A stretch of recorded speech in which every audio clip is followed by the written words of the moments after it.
13 ಆಯತ್ತಿನ ಕನ್ನಡ ಅನುವಾದ ಈ ಥರ ಇರ್ತದೆ. ಈ ಅನುವಾದವನ್ನು ತಾವು ಬೇರೆಯವರಿಗೂ ಶೇರು ಮಾಡಲು ತಿಳಿಸಲಾಗಿದೆ. ಆರಂಭದಲ್ಲಿ ಜನರೆಲ್ಲರೂ ಒಂದೇ ಸಂಪ್ರದಾಯದವರಾಗಿದ್ದರು. ಈ ಸ್ಥಿತಿ ಬಹುಕಾಲ ಉಳಿಯಲಿಲ್ಲ. ಅವರೊಳಗೆ ಭಿನ್ನಾಭಿಪ್ರಾಯಗಳು ಉಂಟಾದವು.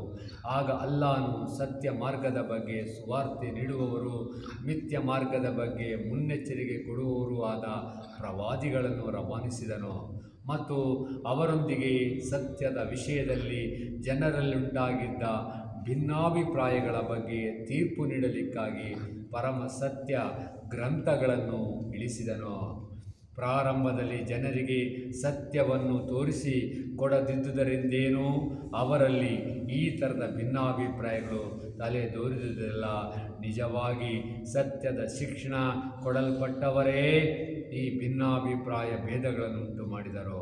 ಅವರು ಕೇವಲ ಪರಸ್ಪರ ಅತಿರೇಕ ನಡೆಸಲು ಇಷ್ಟಪಡುತ್ತಿದ್ದುದರಿಂದಲೇ ಸುವ್ಯಕ್ತ ದೃಷ್ಟಾಂತಗಳನ್ನು ಪಡೆದ ಬಳಿಕ ಸತ್ಯವನ್ನು ತ್ಯಜಿಸಿ ವಿವಿಧ ಹಾದಿಗಳನ್ನು ಸೃಷ್ಟಿಸಿಕೊಂಡರು.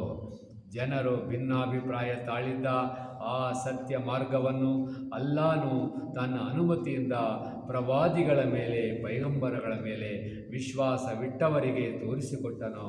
ಅಲ್ಲಾಹ್ ತಾ ನಿಶ್ಚಯಿಸಿದವರಿಗೆ ಸನ್ಮಾರ್ಗವನ್ನು ತೋರಿಸುತ್ತಾನೆ.